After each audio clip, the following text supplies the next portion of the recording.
Hey, this is Hastord presenting you the finals of the recent tournament. We just loaded into this game on stage 3. There is this Asian guy, there is FIH, HADF, Den, Bugsnax Hero, Thomas Wang, playing on neighbor's Wi-Fi, and Sleep Agent. So, congrats to all of the participants to reach that far. I tried it myself, but I had an unlucky round. In round 2, low rolling my T20. Roaring Moon is not good if you don't have items for it, especially when you play for dark.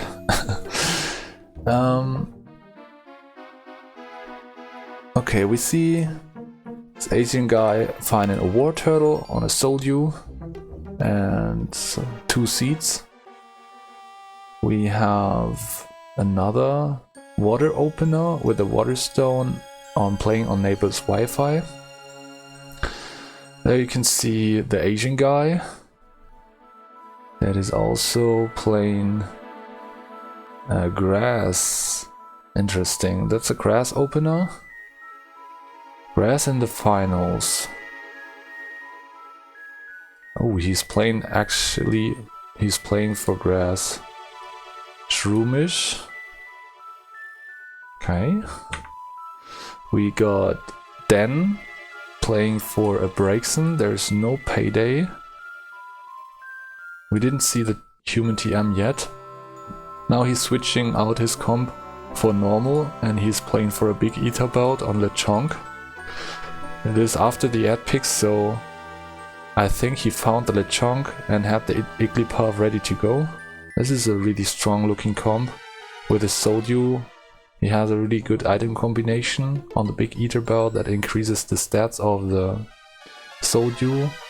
He gets more PP, he gets more ability power when playing these items together on one unit. Then we have a steel opener on Sleep Agent's board that is utilizing on a protective pads. So he is like preparing against matchups on high shield units. For example, normal or dragons are hard countered by this item. Also, it's good if you are playing for a crit set and he has a crit item left on his bench. So maybe he's trying to utilize on this. So we have Thomas Wang playing for a baby opener. He found a baby. There is a Cinderace and half of a crit set, like 2/3 of a crit set already ready to go. So he could play Cinderace on this set, for example. This is quite interesting in the long run, but it needs some time to set up. Then yeah, Den already changed his item to one of these users here. So he went for Big Ether Belt on the Braixen, now is profiting of the increased stats. But he also has exactly 3 eyes, so this is kind of low roll item wise. He needs to make something out of this, and I don't think it will be an assault vest at this point. Maybe he's playing for a loaded dice or something like that, but eventually he has to craft an assault vest to make a use out of those 3 ices. So he has a good setup, but also some bad items.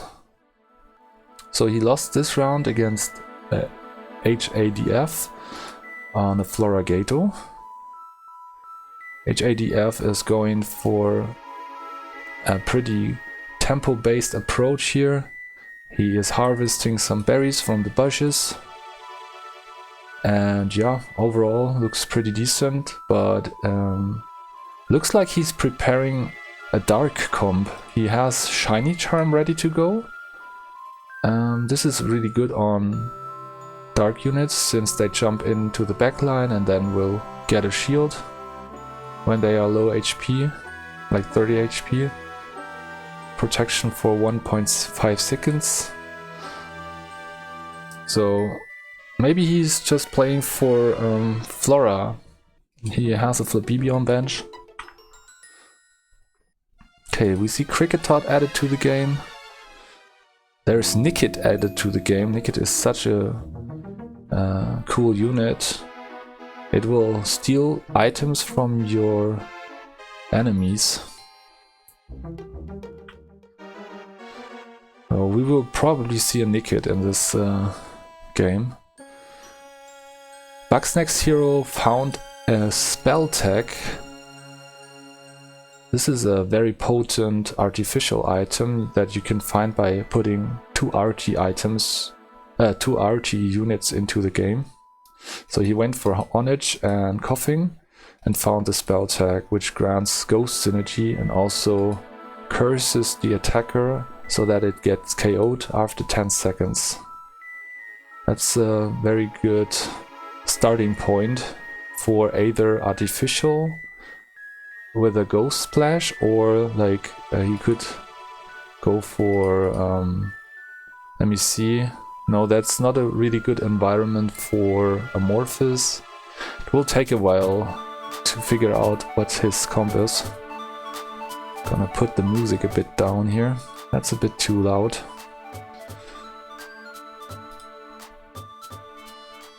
Okay, so they went for their portals.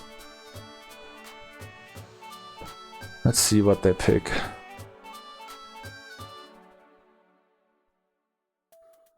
Okay, so we talked about Eternal Bugsnax Heroes comp. There we go.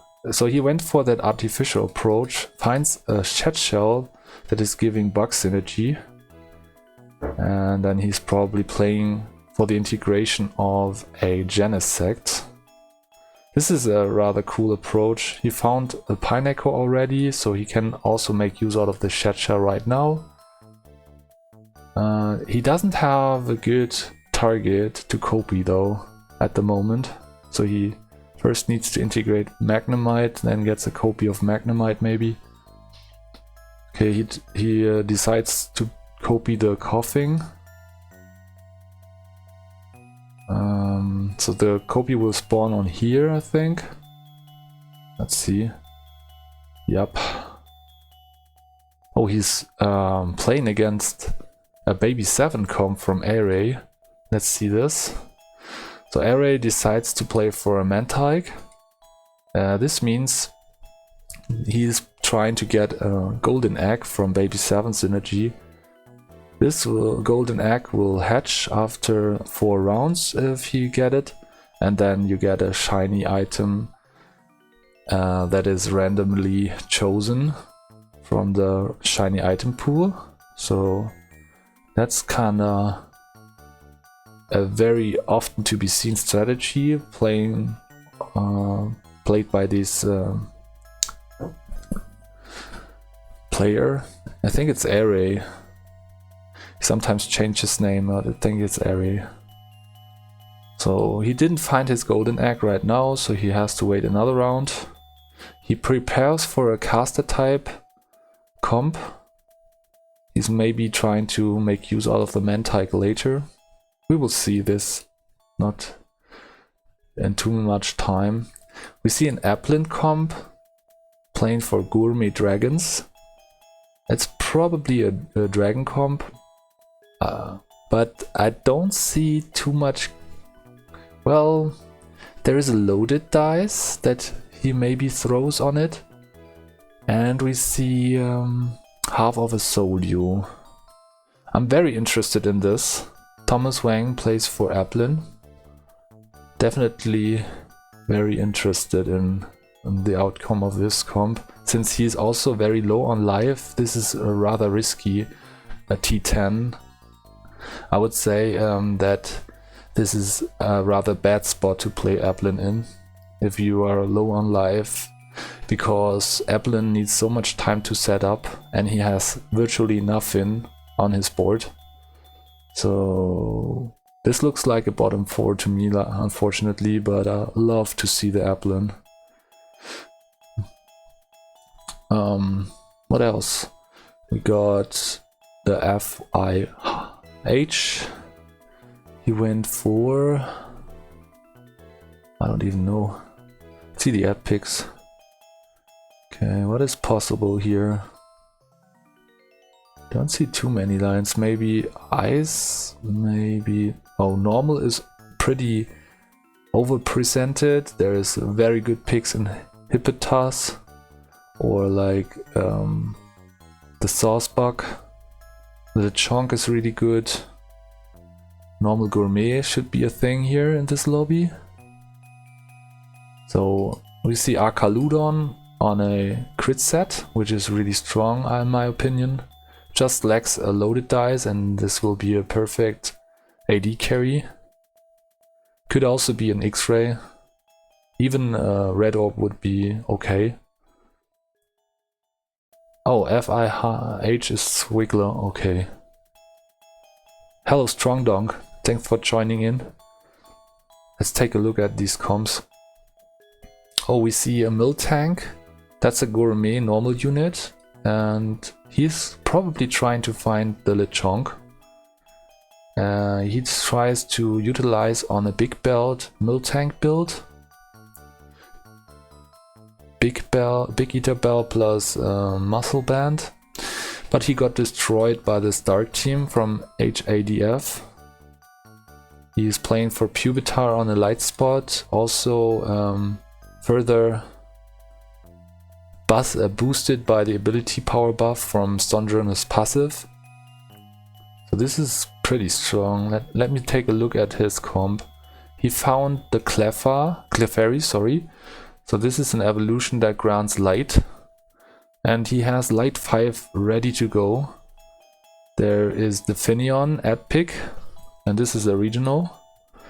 So he went for a Stonjourner, which is absolutely cool a unit, because every unit that is surrounding it gets 50 AP as a bonus stat at the beginning of the fight. So look at the stats from Pubitar.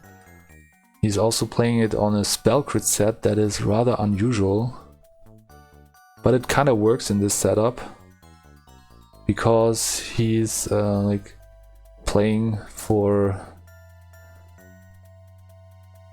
the fast kills.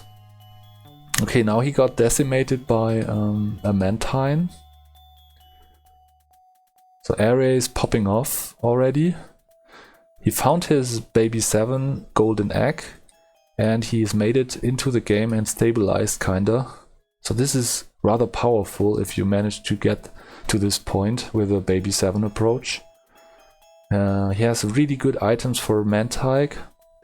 Found the Mantine with a Remoraid, and now he's trying to integrate the Dreepy and the Gothita, seems like. What is Thomas Wang doing? Okay, Thomas Wang did evolve the High Trapple, but he's going for a full crit set. It's a spell crit set that is also tripling the damage. It's a really interesting setup, but I don't think it's powerful enough. That's a rather weak set on High Trapple, I would say. It is weak because it has no PP gain other than Scope Lens, and it won't cast that often. Also, he's lacking some evolutions, and XU takes way too long to evolve. Unfortunately, I don't think this will work for him.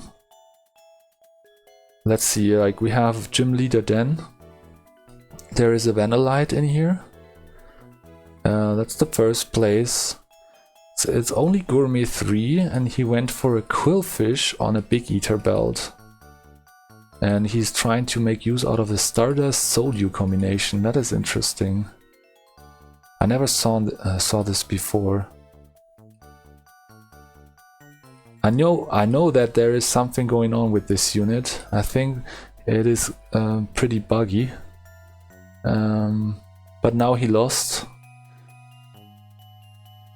And let me see his cast. So the user inflates himself and gaining 50 max HP and losing 10 speed. After 3 casts, speed up, dealing 50% of max HP as special damage to the target and propelling the user to the backline while retrieving its base max HP and speed.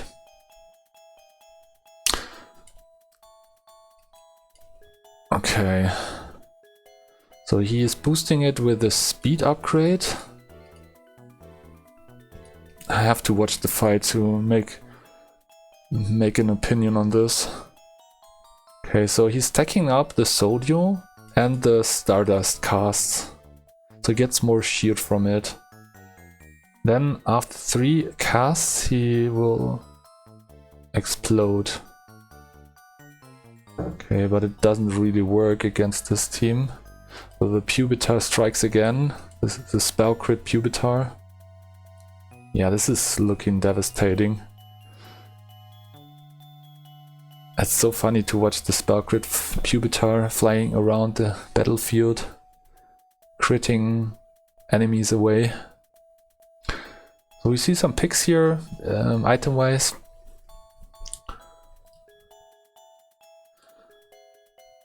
Okay, Thomas Wang did find his 7th dragon, and he also won the last round, so maybe he's not out before T20, but let's see, like, he has found a Seadra and he has found a Gabite. Put a Rocky helmet on it for some frontline. What else do we see? We have this Asian guy on a War Turtle. He prepares for a big spellcaster set, but I don't quite know what he is trying to transition into. Maybe it's just the Meloetta because of the normal approach. So you could put this on Meloetta, for example, and put in Sound 2 or Sound 4 even, I don't know. Let's see the app picks. There is no overlap with normal sound on the app picks though. So Meloetta wouldn't be the move here. I'm pretty excited what he is trying to move his caster items onto. He now fell off against Ares' team. Ares kind of stabilizing pretty well out of his baby 7. He found a gold bottle cap, put it on Drizzile. Gold bottle cap by itself is a rather bad shiny item, especially if you don't have any crit items. So he kind of low rolled pretty hard on his shiny item, but overall his comp looks pretty strong. His comp kinda stabilized pretty well out of the baby 7 already, so it's kinda not that relevant what kind of shiny item he found, because he just got the Drizzile in a water comp. So he's casting frequently, dealing tons of damage, and if he will find a crit item like the Reaper Cloth, then it's probably pretty much over. And there's also the Sato chest, which I personally absolutely dislike as a mechanic, because it like catapults back the players that are bottom 4, because they will get the chest earlier than others, and then they have an advantage in either items or like stats, or like a gold bow or a normal bow, whatever the fuck Sato gives. So Wang is on 10 HP. He lost the last round, I guess, and now he's relying on that last legendary pick to get back into the game. But I don't think like the build on High Trapple is any good. Look at this here. It's not even casting against the tower duo. That's how slow it is. And generating PP. Okay. So we got Swiggler on a dragon team. Swiggler is always or most frequently playing for dragons. I'm a big dragon fan myself. You can pretty much low roll your legendary. That is a thing in dragons, but he prepared pretty well here. He has a water stone ready to go for any kind of dragon, and he now made a set with the Stardust and Muscle Band that is powered by a water stone. He will get the Gyarados for another 2 bumps in water, and then he will eventually go for water 6. So he gets a lot of revives from the Dialga's Roar of Time ability, resurrects his carries. But I have to say that this board looks pretty weak. I don't think this has a chance to top 1. There are lots of protective pads already in this lobby, so Stardust will get countered. But let's look. Okay, so Thomas Wang found a pretty good dragon, but he doesn't have equipment for it. But he's still winning with the Necrozma on only 1 item. So Swiggler has to find his Gyarados right now, else he will sacrifice a lot of life and his Dialga won't save him, because his only carry option is Archaludon on half of a crit set. That's pretty weak. Okay, he found his Gyarados and he integrated water 6 by integrating a Totodile. That's something that you can work with, but it's probably still not enough to win the next battle. Let's see. Yeah, this looks pretty much stronger. We have a Manaphy on a pretty big AD carry set that is sharing stats with Drizzile. The choice pack stats go on Manaphy and the big Red Orb stats go to Drizzile. But let's take a look. Thomas Wang also win. Well, does he win though? Okay, the Drizzile just sniped his carry. Hydrapple.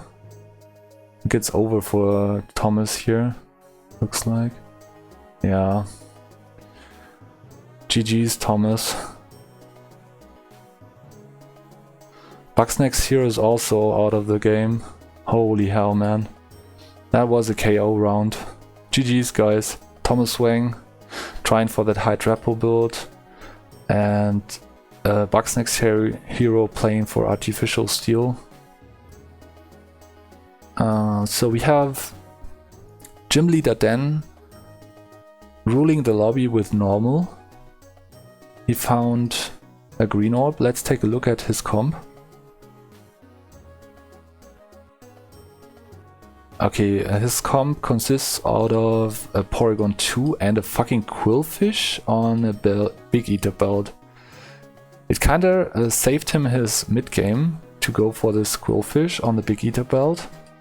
I didn't see that coming, but he got lucky and found his Porygon 2 for the late game.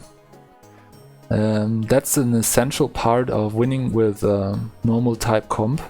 If you want to win with normal, then you need to get Porygon 2, or at least Porygon. And he also has a pretty decent set of items on it to counter either normal or dragon teams, and that's just the dragon team here. We see Swiggler's team playing against him, and what the protective pets does, it is essentially dealing double damage against shield type users. So as long as the shield is up on one of those dragons, he will deal double damage with every hit against this unit. So there we go. He also win this matchup pretty easily.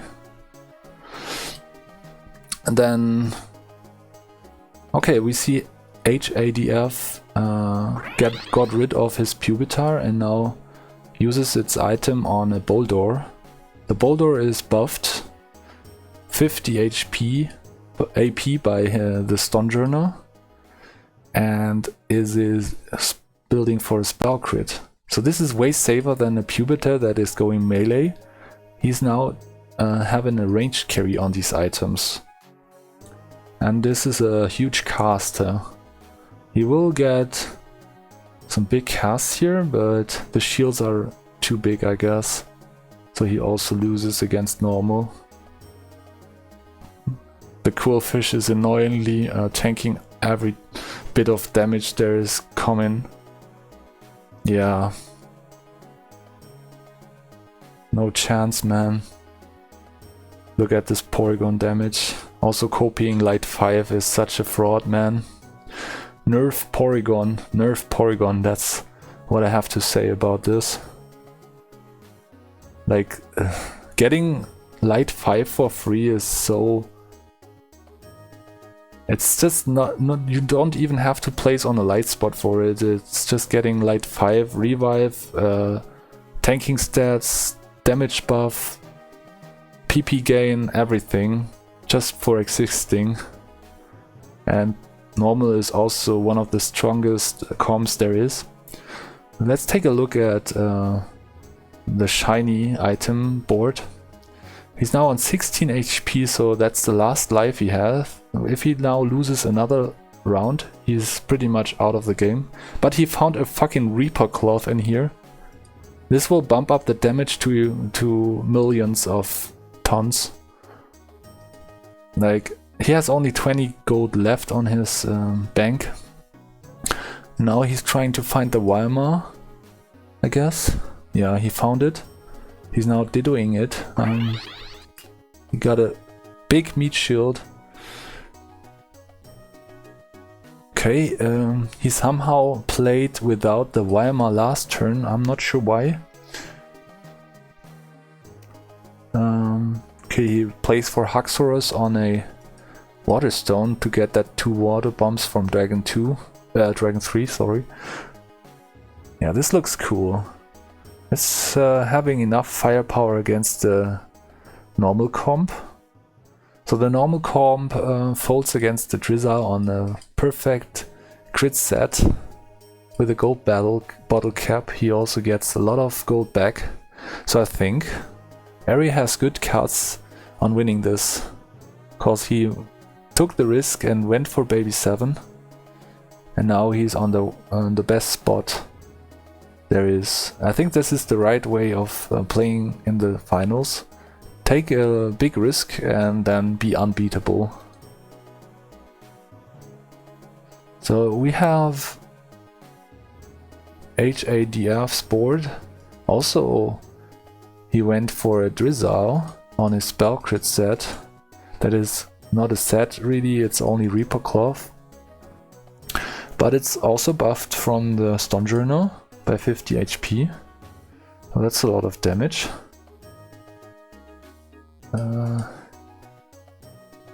Yeah. The Porygons again copies the Light 5, and also he has the Meloetta on the Big Eater belt, Aqua Egg, Soju set. So yeah.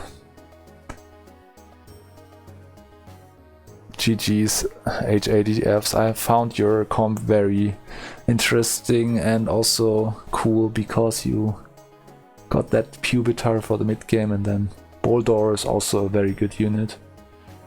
I think with the protective pads he could have made the difference on the Boldor maybe, but then he would have need like Soldew and Aqua Egg. Soldew, Aqua Egg, choice packs, or like pads, choice packs, Soldew, something like this. Then this would have been in a better spot against normal. But it's like easy to say, but hard to acquire if you don't get the item components. There's nothing you can do. So we see Smoke Ball on the front line, so Ares team is the only non-normal team in the finals. I'm hoping that Ari wins here. It has to be winning, right? Because he went for that Big risk of baby 7. And he's actually winning this, I think. Yeah. There's not much that this comp can do it against it. Like, protective pets doesn't even help against this comp. So the build on Porygon 2 is pretty weak against Ares board. We see the Regigigas giving some PP reduce, decreasement on the ability casts. But nothing really special on this comp other than maybe the Quillfish. So there's Quillfish is pretty cool inclusion. But other than that, it's a normal comp. So we have... so this will be the last fight, I guess. So whoever wins this fight will be the winner of the tournament. Array integrated both of his hatches that he decided to integrate. They are fully evolved, and Hexorus also got his safety goggles that is needed to get rid of the negative effects of the outrage ability, that is confusion. Yeah, looks like a pretty good team. He has the protective pads on the Mantine that is dealing double damage against shield type users against the normal type team. So he wins out this lobby pretty easily because he took the risk, get the gold bottle cap, which isn't, to be fair, it isn't a good item, but he got lucky with the spell crit set afterwards, and then yeah, won this tournament. So congratulations to Array. Very well done. Congrats to Dan for the 2nd place. Congrats to this Asian guy I don't know the name of for the 3rd place. Also a normal comp with a gourmet type and sound inclusion. And special congratulations to the 4th place on the Light 5 approach that is making use out of a boulder on a light spot. Very cool teams. So this was the patch 6.8 tournament with the Big Eater Belt, Maharibbon, normal patch, and as you might see, there is 2 normal comps in the top 4. So I'm happy to see something different than a normal comps winning the tournament. And yeah, hope you found this interesting. And leave a like and subscribe to my channel if you want to stay tuned. I'm also uploading content on YouTube. So happy to see you guys there. I'm gonna be out and hope you have celebrating your victory here, Array. I'm out. Thanks for watching. Bye bye.